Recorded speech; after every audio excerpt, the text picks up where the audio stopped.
Hello everyone, welcome back to my YouTube channel, also known as The Elevation. My name is Yvonne, and if this is your first time tuning in, I want to give you a very special welcome. And also, if you're a returning subscriber, I just want to say I appreciate you so much for coming back again to watch my next video. With that being said, as usual, I bring to you finance, business, information, lifestyle, and faith. So stay tuned for the video I have for you today.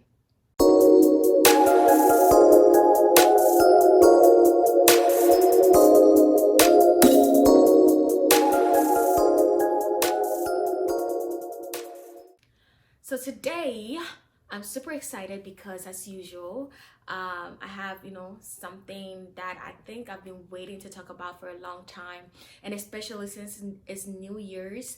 I know a bunch of us are have thought of our New Year's resolution. I know most of us probably thought of something that is financially related, educational, personal health, spiritual health that you want to keep in check, etc. Whatever it is, I just want to say that you're doing amazing. Keep on doing what you're doing, because New Year's is a new beginning for most of us. It's a reset button to get right with yourself or with God. Whatever the case may be, just know that you're doing amazing so far. Take time for yourself. Make sure that whatever it is that you have in mind, whatever heart desires that you have in mind, seek God first. Make sure that He is the final say in whatever that you decide to do for this year. So as part of my New Year's resolution for this year, I decided to get into the lifestyle of thrifty living. To me, financial stability is super important to me, and is something I really want to continue doing. And so I thought one way, because there are several routes in making sure that you're financially stable, and I believe one of the best route that I can start getting on is to start developing a thrifty living habit. I found this book called Thrifty Living. Is authored by Barty Phillips. It's a super old book. I can tell because when I was reading it, most of the information really seemed archaic, but knowledge is knowledge and knowledge is power. Today I'll be sharing some of the few things that I found in this book to be interesting with you, and later on I think I'll make a second video to this so that I can talk more about this book because I love it. I just love thrifty living. So let's get straight into it. So first of all, if you probably have not heard the term what thrift is, you probably have heard of thrift stores. Like since I'm in Texas, most of the thrift stores that I know, Goodwill, Thrifts, I think it's called Texas Thrift, and we have Savers, we have other side corner thrift stores that you can shop for like vintage clothes or anything that you want pretty much. And most of the time those purchases you make are donated towards a local charity to support the local charity. So just know that your money is a safe place when you shop at a thrift store. And I know most people love to shop at thrift stores. It's amazing. Keep on doing what you're doing. I just love it. But I personally don't love secondhand clothes. So I guess my belief in terms of thrifty living is more so in terms of how I can manage my money. So I guess this brings me to my reason of developing a thrifty living lifestyle. My first reason is to learn or develop the skill of managing my money. There are multiple ways to start managing your money, and I want to start getting into this lifestyle, which is thrifty living. The second reason of me getting into a thrifty living lifestyle is to develop this sense of a reduced lifestyle. I think there's so many purchases that I've made, and I think of them now and I'm like, these are ridiculous. Like, I can't believe I did buy those things. I just want to have a sense of reduced lifestyle. I think it's super important to me personally, and that is why I want to get on that journey. You may be somebody out there who have thought of the same thing and you want to get along. Please do it because it will really benefit you. The first habit that I want to talk about that I found in this book actually, that I thought it was super frugal, super cheap, and ridiculous at first, but I thought it's super cool to think of it. Did you know that you can save $10 a year by simply not throwing your old felt pens away? Yes, I know you have like felt pens in your house lying around somewhere. You don't use them anymore, and you keep on buying pens almost all the time. Please stop doing that. I know me, for instance, when I was back in high school, every semester I had to purchase a notebook or purchase new pens, and I thought it was ridiculous. And I just found I can save $10 a year by not buying pens, honey. I just love it. And one way that you can do that is when you have old felt pens that have died out, all you gotta do is to take a vinegar, pour 2 drops of vinegar at the back of the felt pen, shake it, and just leave it. Let it sit for a while, and it will work good for you. I just gave you a life hack, okay? I gave you a life hack. Start doing that. It will really save you a lot of money if you're somebody who is into that frugal lifestyle.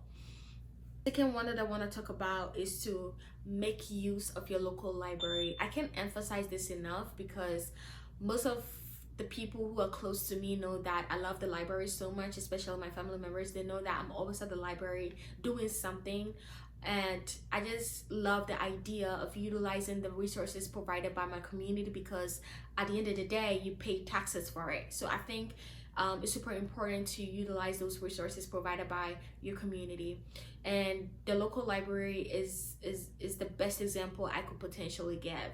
And with that being said, you'll be surprised by the number of things that you can find at your local library. You can find free books, free textbooks, okay, free magazines, free newspapers, a lot of things, including not free printing services, but they do provide printing services. If you don't have a printer at home, or you don't have internet at home, and you need to print something, urgently, your local library should be your friend. At my local library, when you print in black and white, it's 10 cents. When you print in color, it's 15 cents. Super cheap. Super cheap, and gets your money worth it, but by just utilizing the resources that they provide you. Also, if you need practical information, if you need like books on recipes, like cooking lessons, like you've gotten into a new habit of learning how to cook, you can find a bunch of recipe books at the local library. Also, if you're somebody who is into language, or you're trying to learn a new language for a new country that you probably will be moving to, they have a lot of books out there for free that you can start utilizing. And also, one thing I found very amazing about the local library is the fact that if you are not able to find a certain book that you want, you can request for them and they will ship them to you. So it's amazing. It's amazing by the number of things that you can find at your local library. And one thing I found super interesting is the fact that if you're somebody who is low income and you were not able to afford food, your local library have a bunch of flyers lying around, providing you information about multiple locations in your area that do provide free meals. Okay, so I'll throw this challenge to you. Take a day out of your time or your schedule and visit your local library and see the things that you find. See the resources that you could potentially start benefiting from. I go to the library to find books to read. I go to the library to just, keep myself busy and to have that discipline and consistency of just staying in a learning environment to keep myself motivated and to, source knowledge most of the time. So that is my way, okay? That is my way. That is what I go to the library for. So I throw this challenge to you again. Go to the library, visit, see what you can find for yourself, see how much information you can grasp at a time. First 11 habit that I want to talk about is to learn how to take notes. Honey, learn how to take notes. Like, I can't emphasize this enough, because as you're transitioning to adulthood, or if you're already in adulthood, learning how to take notes is super important. This book is super funny because it talked about how you should carry a pocket notebook and a pen with you, and you take notes of all the little purchases that you make. Like, for instance, if you invited a plumber into your house, you fix certain plumbing issues, write how much you paid the plumber down, learn how to shop around, look for options, etc. It talks about all of that, and I thought it was super interesting. I was talking to myself, like, I'm not carrying a pocket notebook with me, but I have a different way of taking notes. I will recommend 2 apps for you. These apps are super amazing in terms of record keepings for tax season. The first one I want to talk about is called QuickBooks. QuickBooks is so essential to me personally because I'm a small business owner, and it helps me keep things organized in terms of keeping my receipts and invoices, so that when tax season comes around, I'll be able to file my taxes securely. And QuickBooks is an app that you can, find. I personally use QuickBook Accountant, but you do have to pay for it. It does come with a fee, but you do have 30 days free trial. So you can start storing your receipts on there to help you, whoever file your taxes when tax season comes around. And the next one I want to talk about is called Mint. If you haven't heard of Mint, it's under the brand called Intuit. Mint is super important to me personally in terms of managing my finance. If you're somebody who wants to discover what your net worth is, Mint will help you find that. All you gotta do is to connect your transaction card to the app, and it will discover your net worth for you. And also, if you want to check your credit score, it will help you discover that as well. And also, if you want to see your monthly transactions, your expenses, your profit and loss, if you're a business owner, it will help you do that. The fourth one that I want to talk about is to think before you buy. Okay, learn how to think before you buy. I can't believe I'm saying learn how to think before you buy, because most of the people I believe I've surrounded myself with don't know how to, think before they buy certain things. Sometimes I just speak to myself like, wow, you're really buying that? So what I mean by think before you buy, I'll give you an example. When you go to the shopping mall and you find that something is on sale for $100 and the actual price itself was $200, and you're so excited because it's discounted for $100. Know that you're not saving $100, you're spending $100 at the moment. Okay, as much as the item is discounted, you're taking $100 out of your money. Okay, you're taking $100 out of it and you're spending it. So you're not saving yourself any $100, honey, because you don't have that money. I'm just saying that.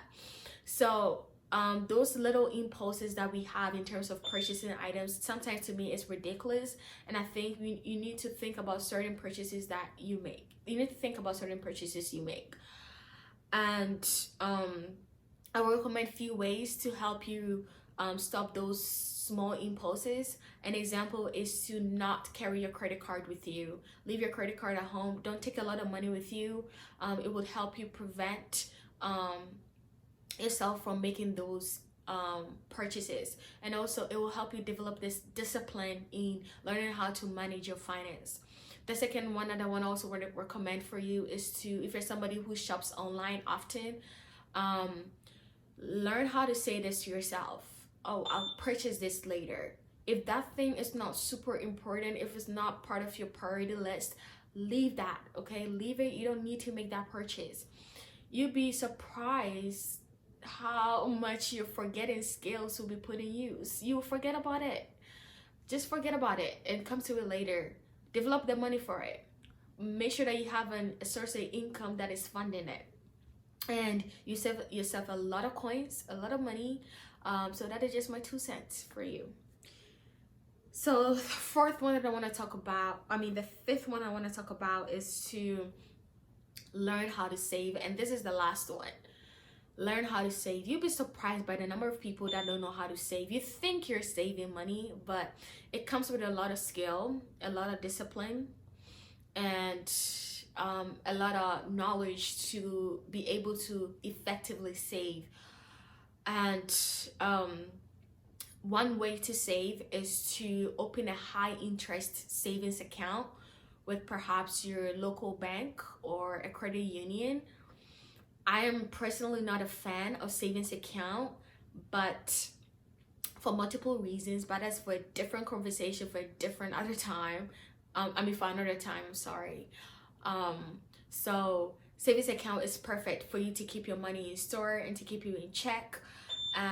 Another way that I want to recommend in terms of saving is to invest in stocks and shares. Also, you can learn how to trade currencies. You can get yourself into cryptocurrency if you're knowledgeable about it, or you can open an ETF account. There are multiple ways you can save. All you have to do is to do your research. I personally want to do a detailed video about saving, so keep watch for that, because there's a lot of things I want to talk about when it comes to saving your money. The last one I want to talk when you want to go to a traditional route in terms of saving your money is to get yourself a piggy bank at a local dollar store or a container store. Get yourself a piggy bank, okay? It's super helpful. If you have coins lying around, you can save them in your piggy bank. We have different types of piggy banks. We have the ones that you would not be able to access it for a while until it's super full and you have to break it loose to get your money, maybe at the end of the year, depending on whatever your goal is, okay? And we have other piggy banks that comes with a code and a key. I'm not a fan of that, because I feel like you're in control of when to access your money. So you may want to refrain from those type of piggy banks and get yourself the ones that you have to break it to get the money out.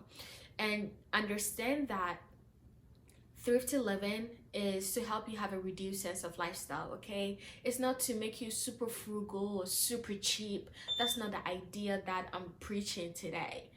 I basically want to educate you all about the importance of learning to develop certain skills and learning how to manage your money. Money is very sensitive. Money is very complicated. It's very intricate. So it is unfortunate that not many of us are knowledgeable about these things, but I personally have made it a personal journey to understand money. So please take note of that and do that for yourself. Do your own research and see what suits you, and understand that I'm not a financial expert. I'm just a personal finance manager. So these are all my personal knowledge and my personal experiences. So with that being said, this brings me to the end of today's video. If you really loved watching this video and you thought you gained a lot of information from just watching this video, make sure to subscribe, share with somebody who would definitely need this video. Share with a friend, share with a family. Make sure to like, comment, and share with families and friends, as I have said. And keep posted for the next video, as I'll be talking about important issues as usual. Keep watch for it. Stay blessed, stay hydrated, and love one another. Goodbye.